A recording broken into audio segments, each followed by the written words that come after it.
Welcome to cinema ಲೋಕ. ನಿಮ್ಮ ನೆಚ್ಚಿನ ನಟ ನಟಿಯರ ಬಗ್ಗೆ ಹಾಗೂ ಅವರ ಸಿನಿಮಾ ಬಗ್ಗೆ ಮತ್ತು ಚಿತ್ರರಂಗದ ಆಗು ಹೋಗುಗಳ ಬಗ್ಗೆ ತಿಳಿದುಕೊಳ್ಳಲು ನಮ್ಮ ಚಾನೆಲ್ ಅನ್ನು ಲೈಕ್ ಮಾಡಿ, ಸಬ್ಸ್ಕ್ರೈಬ್ ಮಾಡಿ, ಶೇರ್ ಮಾಡಿ. Thank you. ಕರ್ನಾಟಕ ರತ್ನ, ನಟ ಸಾರ್ವಭೌಮ, ಕನ್ನಡ ಕಂಠೀರವ, ಪದ್ಮಭೂಷಣ ಡಾಕ್ಟರ್ ರಾಜ್ಕುಮಾರ್ ಅವರು ಕನ್ನಡ ಚಿತ್ರರಂಗದ ಮೇರು ನಟ. ಮರಳು ಭೂಮಿಯಾಗಿರೋ ಕನ್ನಡ ಚಿತ್ರರಂಗನ ಏಕಾಂಗಿಯಾಗಿ ತನ್ನ ದುಡಿಮೆಯಿಂದ ಆ ಮರಳು ಭೂಮಿನ ಕೃಷಿ ಭೂಮಿಯಾಗಿ ಮಾಡಿ ನಂತರ ಬಂದಿರೋ ನಟರಿಗೆ ಸುಲಭವಾಗಿ ವ್ಯವಸಾಯ ಮಾಡಕ್ಕೆ ಅನುಕೂಲ ಮಾಡಿಕೊಟ್ಟಿರುವಂತ ನಟ, ಕನ್ನಡ ಚಿತ್ರರಂಗದ ಬಂಗಾರದ ಮನುಷ್ಯ, ದಾದಾ ಸಾಹೇಬ್ ಪಾಲಿಗೆ ಪ್ರಶಸ್ತಿ ಪಡೆದ ಮೊದಲನೆಯ ಕನ್ನಡ ನಟ, ಕರ್ನಾಟಕ ರತ್ನ ಡಾಕ್ಟರ್ ರಾಜ್ಕುಮಾರ್ ಅವರು. 40s ಅಲ್ಲಿ ಸ್ಟಾರ್ ಆಗಿರೋ ಹೊನ್ನಪ್ಪ ಭಾಗವತರ್ ಅವರು, ಕೆಂಪರಾಜ ಅರಸ್ ಅವರು, ಇವರಿಬ್ರು ನಮ್ ಕನ್ನಡ ಚಿತ್ರರಂಗದ ಸ್ಟಾರ್ ಆಗಿದ್ದರು. ಇವರ ಒಲವು ಪೂರ್ತಿ ಬೇರೆ ಭಾಷೆಯ ಚಿತ್ರರಂಗದ ಮೇಲೆನೆ ಇತ್ತು. 1954 ಬೇಡರ ಕಣ್ಣಪ್ಪ ಸಿನಿಮಾದ ಮೂಲಕ ನಾಯಕ ನಟನಾಗಿ ಎಂಟ್ರಿ ಕೊಟ್ಟು 6 ವರ್ಷದಲ್ಲಿ ಹತ್ತತ್ರ 25 ಸಿನಿಮಾಗಳನ್ನ ಆಕ್ಟ್ ಮಾಡಿ ಕನ್ನಡ ಚಿತ್ರರಂಗದಲ್ಲೂ ಒಬ್ಬ ನಾಯಕ ಇದ್ದಾನೆ ಅಂತ ಬೇರೆ ಚಿತ್ರರಂಗದವರಿಗೆ ತೋರ್ಸ್ಕೊಟ್ಟವರು ರಸಿಕರ ರಾಜ ಡಾಕ್ಟರ್ ರಾಜ್ಕುಮಾರ್ ಅವರು. ಕೆಂಪರಾಜ ಅರಸ್ ಅವರು 1942 ಇಂದ 1964 ವರೆಗೂ 14 ಸಿನಿಮಾಗಳಲ್ಲಿ ಆಕ್ಟ್ ಮಾಡಿದ್ದಾರೆ. ಅದರಲ್ಲಿ 10 ಕನ್ನಡ ಸಿನಿಮಾ ಇದ್ದಾರೆ, 3 ತಮಿಳ್ ಮತ್ತು 1 ತೆಲುಗು ಸಿನಿಮಾನಲ್ಲಿ ಆಕ್ಟ್ ಮಾಡಿದ್ದಾರೆ. ಹೊನ್ನಪ್ಪ ಭಾಗವತರ್ ಅವ್ರನ್ನ ತಗೊಂಡ್ರೆ 1941 ಇಂದ 1979 ವರೆಗೂ 28 ಸಿನಿಮಾಗಳಲ್ಲಿ ಆಕ್ಟ್ ಮಾಡಿದ್ದಾರೆ. ಇದರಲ್ಲಿ 10 ಕನ್ನಡ ಸಿನಿಮಾ ಆಗಿದ್ದಾರೆ, 18 ತಮಿಳ್ ಸಿನಿಮಾ ಆಗಿರುತ್ತೆ.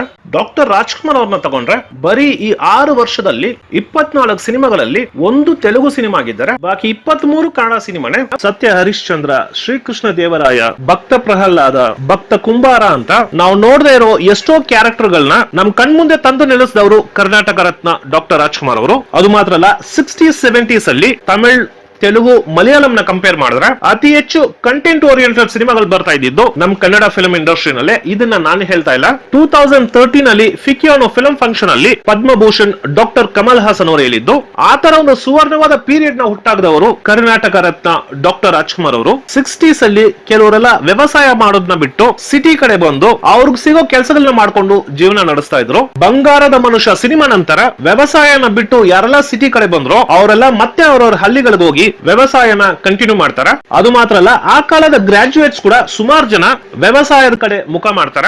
90s ಅಲ್ಲಿ ಯಾವುದೋ ಒಂದು ಪೇಪರ್ ಅಲ್ಲಿ ಒಂದು ಆರ್ಟಿಕಲ್ ಓದಿದ್ದೆ. ಅದರಲ್ಲಿ ಅವ್ರು ಹೇಳೋ ಪ್ರಕಾರ 8 ರಿಂದ 10% ಅಷ್ಟು ಅವ್ರವ್ರ ಹಳ್ಳಿಗಳನ್ನ ಬಿಟ್ಟು ಸಿಟಿಗಳ ಕಡೆ ಕೆಲಸ ಹುಡ್ಕೊಂಡ್ ಬರ್ತಾರ. ಕೆಲವರು ಬೇರೆ ಬೇರೆ ಸ್ಟೇಟ್ ಗಳಿಗೆ ಹೋಗಿರ್ತಾರ.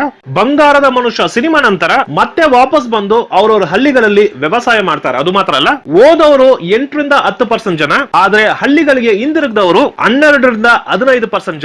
ಎಂತ ದೊಡ್ಡ ಸಾಧನೆ ಇದು. ಒಂದು ಸಿನಿಮಾದ ಮೂಲಕ ವ್ಯವಸಾಯ ಎಷ್ಟು ಮುಖ್ಯ ಅಂತ ತೋರಿಸ್ಕೊಟ್ಟು ಜನಗಳ ಮನಸ್ಥಿತಿನ ಬದಲಾಯಿಸಿ ಅವ್ರವ್ರ ಹಳ್ಳಿಗಳಿಗೆ ಹೋಗಿ ನಾವು ವ್ಯವಸಾಯ ಮಾಡೋಣ ಅನ್ನೋ ಮನೋಭಾವನ ಹುಟ್ಟಾಗೋದು ಅಷ್ಟು ಸುಲಭವಾದ ವಿಷಯವಲ್ಲ. ಅಂತ ದೊಡ್ಡ ಸಾಧನೆ ಮಾಡಿದವರು ಕರ್ನಾಟಕ ರತ್ನ ಡಾಕ್ಟರ್ ರಾಜ್ಕುಮಾರ್ ಅವರು. ಕರ್ನಾಟಕದಲ್ಲಿ ಎಲ್ಲಾ ಭಾಷೆಯ ಸಿನಿಮಾನು ರಿಲೀಸ್ ಆಗ್ತಾ ಇತ್ತು, ಸಕ್ಸಸ್ ಆಗ್ತಾ ಇತ್ತು. ಅದ ಕಾರಣ ನಮ್ಮ ಪ್ರೊಡಕ್ಷನ್ ನಾಯಕನ ಕೊರತೆಯಿಂದ ನಮ್ದು ಕಡಿಮೆ ಸಿನಿಮಾ ಪ್ರೊಡಕ್ಷನ್ ಆಗ್ತಾ ಇತ್ತು.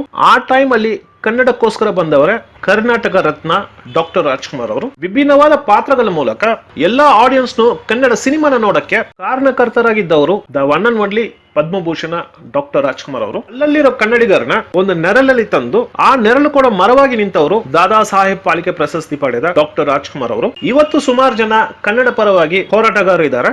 ಆದ್ರೆ ತನ್ನ ಸಿನಿಮಾದ ಮೂಲಕ ಎಲ್ಲಾದರೂ ಇರು, ಎಂತಾದರೂ ಇರು, ಎಂದೆಂದಿಗೂ ನೀ ಕನ್ನಡವಾಗಿರುವಂತ ಎಲ್ಲರ ಮನಸ್ಸಲ್ಲೂ ಆ ಬೀಜನ ಹುಟ್ಟಾಕದವರು ಕರ್ನಾಟಕದ ಮೊದಲನೇ ನಾಯಕ ಡಾಕ್ಟರ್ ರಾಜ್ಕುಮಾರ್ ಅವರು. ಡಾಕ್ಟರ್ MG ರಾಮಚಂದ್ರನ್ ಅವರು, ಡಾಕ್ಟರ್ ಶಿವಾಜಿ ಗಣೇಶನ್ ಅವರು, ಡಾಕ್ಟರ್ NT ರಾಮರಾವ್ ಅವರು, ಡಾಕ್ಟರ್ ನಾಗೇಶ್ವರ ರಾವ್ ಅವರು, ಹಿಂದಿಯಲ್ಲಿ ಡಾಕ್ಟರ್ ದಿಲೀಪ್ ಕುಮಾರ್ ಅವರು, ಇವರೆಲ್ಲ ರಾಜನನ್ಗಿಂತ ಸೀನಿಯರ್ ಆಗಿದ್ದರು. ಇವರೆಲ್ಲರೂ ಅಪ್ರಿಶಿಯೇಟ್ ಮಾಡುವಂತ ನಟ ಕರ್ನಾಟಕ ರತ್ನ ಡಾಕ್ಟರ್ ರಾಜ್ಕುಮಾರ್ ಅವರು. ಅದಕ್ಕೆ ಕಾರಣ ಬರೀ ಅವ್ರ ನಟನೆ ಮಾತ್ರ ಅಲ್ಲ, ರಾಜನನ್ನ ಸ್ವಭಾವ ಅಂದ್ರ ಅವರ ಸರಳತೆ, ಎಲ್ಲರ ಹತ್ರನು ಪ್ರೀತಿಯಿಂದ ಮೂವ್ ಮಾಡೋದು, ಮರ್ಯಾದೆಯಿಂದ ಮಾತಾಡೋದು, ಯಾರ ಬಗ್ಗೆನೂ ತಪ್ಪಾಗಿ ಮಾತಾಡದೆ ತಾನಾಯ್ತು ತನ್ನ ಕೆಲಸ ಆಯ್ತು ಅನ್ನೋ ಗುಣ ಎಲ್ರಿಗೂ ಇಷ್ಟ ಆಗುತ್ತೆ. 70s ಅಲ್ಲಿ ಸೂಪರ್ ಸ್ಟಾರ್ ಆದವರು ಡಾಕ್ಟರ್ ರಾಜ್ಕುಮಾರ್ ಅವ್ರ ಬಗ್ಗೆ ಏನೆಲ್ಲ ಮಾತಾಡಿದಾರೆ ಅಂತ ನೋಡೋಣ ಬನ್ನಿ. எனக்கு ரொம்ப பிடிச்ச ஆர்டிஸ்ட் வந்து ரெண்டே பேர் தான்.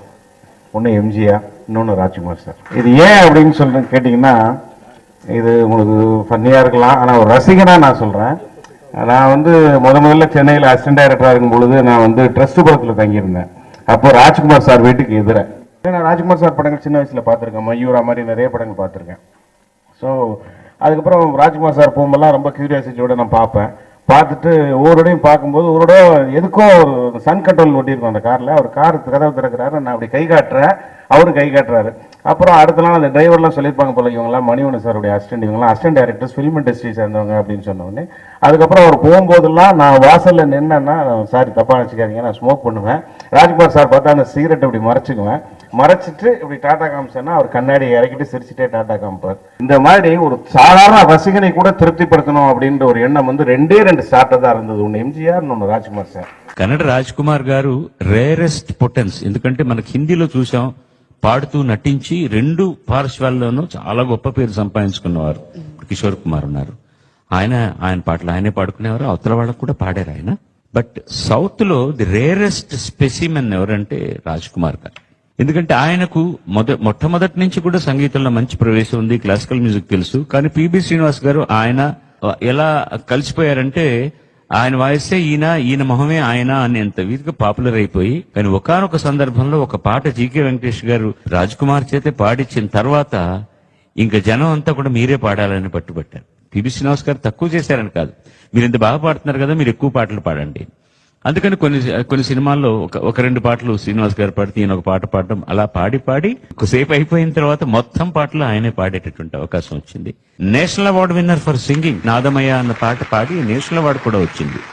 ಫಸ್ಟ್ ಅವರು ಜಿ ಕೆ ವೆಂಕಟೇಶ್ ಮ್ಯೂಸಿಕ್ ನಲ್ಲಿ ಅವರನ್ನ ಹಾಡಿಸಿದ್ದು, ಅದಕ್ಕೆ ಮೂಲ ಕಾರಣ ನಾನು ಅಸಿಸ್ಟೆಂಟ್ ಆಗಿ ವರ್ಕ್ ಮಾಡುವಾಗ ಜಿ ಕೆ ವೆಂಕಟೇಶ್ ಸಂಪತ್ತಿಗೆ ಸವಾಲು ಅನ್ನೋ ಫಿಲ್ಮ್ ನಲ್ಲಿ ಒಂದು ಹಾಡು ಹೀರೋ ಇಂಟ್ರೊಡಕ್ಷನ್, ಅದು ಯಾರೇ ಕೂಗಾಡಲಿ ಯಾರೇ ಹೋರಾಡಲಿ ಒಂದು ಸಾಂಗ್ ಕಂಪೋಸ್ ಮಾಡಿದರು. ಅದು ಈ ಸಾಂಗ್ ಬಹಳ ಖುಷಿಯಾಗಿ ಬರಬೇಕು, ಬಟ್ ನೀವು ಬೇರೆ ಹೆಸರು ಹೇಳ್ತಾ ಇದ್ದೀರಾ, ಹಾಗೆ ಬೇಡ, ಇದನ್ನು ಒಳ್ಳೆ ಹೊಸ ವಾಯ್ಸ್ ಬೇಕು ಅಂದು ನಾನು ಹೇಳಿದೆ.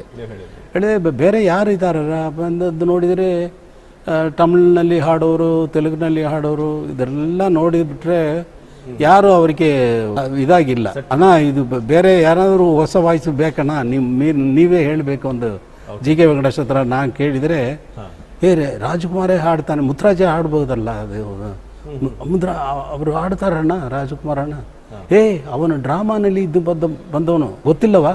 ಗೊತ್ತಿಲ್ಲಣ್ಣ, ಡ್ರಾಮಾನಲ್ಲಿ ಎಷ್ಟೆಷ್ಟು ಸಾಂಗ್ಸ್ ಎಲ್ಲ ಅವರು ಸ್ಟೇಜ್ನಲ್ಲಿ ಹಾಡೋದವರು ನ್ಯಾಚುರಲ್ ವಾಯ್ಸ್ನಲ್ಲಿ, ಹಾಗಾದರೆ ಅವರನ್ನೇ ಆಡಿಸಿಬಿಡೋಣ ಅಂದು ಡಿಸೈಡ್ ಮಾಡಿದ್ವಿ. ನಾನು ಹೇಳಿದರೆ ಕೇಳಿ ನೋಡೋಣ, ಕೇಳಿದರೆ ಏನಪ್ಪ ಪಿ ಬಿ ಶ್ರೀನಿವಾಸ್ ನನಗೆ ಹಾಡ್ತಾರೆ, ಅವರು ಲೈಫ್ನಲ್ಲಿ ನಾನು ಏನು ಡಿಸ್ಟರ್ಬ್ ಆಗ್ತದೆ, ಅದು ಬೇಡ ಅಂದರು. ಅಣ್ಣ ಈ ಸಾಂಗ್ ತುಂಬ ಒಳ್ಳೆ ಖುಷಿಯಾಗಿ ಹಾಡಬೇಕು, ಯಾರೇ ಕೂಗಾಡಲಿ ಆ ಥರ ಬರಬೇಕಣ್ಣ, ನೀವು ಹಾಡ್ದು ಹೋದ್ರೆ ಪಿ ಬಿ ಶ್ರೀನಿವಾಸ್ ಯಾರೇ ಕೂಗಾಡಲಿ ಅಂದರೆ ಚೆನ್ನಾಗಿರೋಲ್ಲ ಅಣ್ಣ ಅಂದೆ. ಎಕ್ಸ್ಪ್ಲೈನ್ ಮಾಡಿದ ಮೇಲೆ ಅವ್ರು ಒಪ್ಕೊಂಡ್ರು ಹಾಡೋದಕ್ಕೆ. ಆ ಥರ ರಾಜ್ಕುಮಾರ್ ಹಾಡೋದಕ್ಕೆ ಈ ಹಾಡಿಗೆ ಒಂದು ಹಿಸ್ಟ್ರಿ ಆ ಥರ ಇದೆ ಬ್ಯಾಕ್ಗ್ರೌಂಡ್. ಅಣ್ಣ ಅಂದ್ರೆ ಅಣ್ಣನೇ. Rajkumar, what could I say? When I was a student of Film Institute, where our friend Rajinikanth was the senior for the same institute. So it's a course of our institute visiting the shootings to see the practically what been happening. That time we happy to see the shooting of Sri Kannada Rajkumar sir, and he was in a attire of some folklore movie, and we are literally so tense. So when we got the chance to talk to Rajkumar sir, and he stood up and he was shaking with us and doing namaskaram and saying Chinnagidira. So with my little Kannada, bhala chinnagidri sir, nenu Telugu vaani sir. అలాగా, చాలా సంతోషం. బాగున్నారా? ఆంధ్రప్రదేశ్ లో తెలుగు వారంతా బాగున్నారా అంటే చాలా, నాకు అసలు మైండ్ బ్లాక్ అయిపోయింది.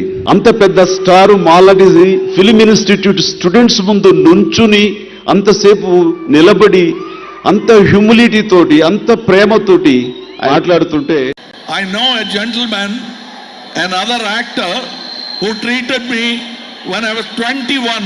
He used to call me home and say, "Bala Chandagam act martadi." Neevu, he will say, that was Dr. Rajkumar avaru. He inaugurated my first production, Rajaparvai. And he came again when I made Pushpak in Bangalore. First day he was there to to pat my shoulder. I have so much love. ರಾಜಣ್ಣವ್ರನ್ನ ನಾವು ಕಳ್ಕೊಂಡಿಲ್ಲ. ಅವರು ಮಾಡಿರೋ ಅವ್ರು ಕೊಟ್ಟ ಆದರ್ಶಗಳನ್ನ ನಾವು ನೆನೆಸ್ಕೊಂಡು ನಡ್ಸ್ಕೊಂಡು ಹೋಗ್ಬೇಕಾದ್ರೆ ಕಷ್ಟ ಇದೆ. ಆದ್ರೂ ಪ್ರಯತ್ನ ಪಡೋದು ಪ್ರತಿಯೊಬ್ಬ ಕನ್ನಡಿಗನ ಕರ್ತವ್ಯ ಅಂತ ಹೇಳಿದ್ರೆ ತಪ್ಪಾಗೋದಿಲ್ಲ. ಅವರಿಗೆ ಕರ್ನಾಟಕದ ಮೇಲೆ ಅಷ್ಟೊಂದು ಪ್ರೀತಿ, ಕಲೆಯ ಬಗ್ಗೆ ಅಂತೂ ಅವರು ಇಡೀ ಜೀವನ ಇನ್ನೇನು ಹಣ ನೋಡ್ಲಿಲ್ಲ, ಇನ್ನೇನು ನೋಡ್ಲಿಲ್ಲ ಜೀವನದಲ್ಲಿ. ಬರೀ ಕಲೆ ಕಲೆ ಕಲೆ, ಆ ಚಿತ್ರ ಈ ಚಿತ್ರ ಅಂದ್ರೆ ಒಂದ್ ಸಂತೋಷ ಏನಪ್ಪ, ಮಕ್ಕಳೆಲ್ಲ ಇಷ್ಟು ದೊಡ್ಡ ದೊಡ್ಡ ಕಲಾವಿದರಾದ್ರಲ್ಲ ಅಂತ ಒಂದು ಆಸೆ, ಮಕ್ಕಳು ನೋಡೋ ಆಸೆ ಎಲ್ಲ ಅವ್ರ ಆಯ್ತು ತುಂಬಿತು. ಅದರಿಂದ ಕರ್ನಾಟಕದಲ್ಲಿ ಎಲ್ಲಾ ರೀತಿಲೂ ಇವತ್ತು ನಾನು ನಿಂತಿದ್ದೀನಿ. ಇವತ್ತು ನಾನು ಕರ್ನಾಟಕಕ್ಕೆ ಮೋಸ ಆದ್ರೆ, ದ್ರೋಹ ಆದ್ರೆ ನಾನು ಬರೋದಕ್ಕೆ ಸಿದ್ಧ ಅಂತ ಅವರ ಎಲ್ಲಾ ಏನೇ ಅವರಲ್ಲಿ ಮಾನಸಿಕವಾಗಿ ಇದ್ರೂ ಬಂದು ಆ ಛಲ ಇತ್ತು. ಅವರ ಕಲೆಯ ಬಗ್ಗೆ ಆಗ್ಲಿ, ಅವರು ಬಂದ ಅವರ ಪ್ರತಿಭೆ ಬಗ್ಗೆ ಆಗ್ಲಿ ಮಾತಾಡೋದಕ್ಕೆ ನನಗೆ ಶಕ್ತಿ. ಅವರಿಗೆ ಶ್ರೇಷ್ಠ நாயகனல்ல, நாயகರಲ್ಲಿ நாயಕ, கர்நாடகದ நாயகனாಗಿದ್ದ. சின்ன வயசுல வந்து பெங்களூர்ல இருக்கும்போது அப்போ வந்து அங்கே ராஜ்குமாருடைய பெரிய ரசிகன் நான். அவர் வந்து சிவாஜி கணேசன் சார், எம்ஜிஆர் சார் ரெண்டு சேர்ந்த எப்படி அந்த மாதிரி அவர் அங்கே அவரை வந்து அப்போ எனக்கு வந்து 14-15 வயசு இருக்கும். ஒரு படம் வந்து 100 days ஆச்சு, அந்த ஃபங்க்ஷனுக்கு வந்திருந்தாங்க. அவரை பார்க்க போகும்போது ஃபர்ஸ்ட் டைம் என்ன பார்க்கும்போது அவரை பார்க்கறதே நான் மறந்துட்டேன். அவருடைய படங்கதா என் மைண்ட்ல ஓடுது, அவர் ஆக்ட் பண்ணதா என் மைண்ட்ல ஓடுது. நானும் போய் அவர் வந்து டச் பண்ண வந்தான்.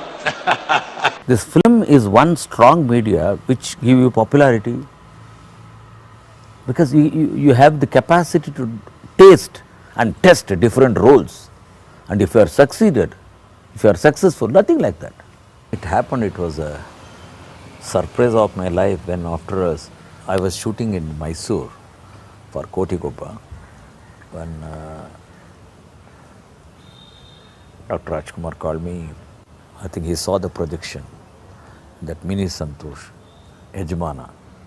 And when I was in the room, there was a call. They said, Rajanna, I want to talk to you.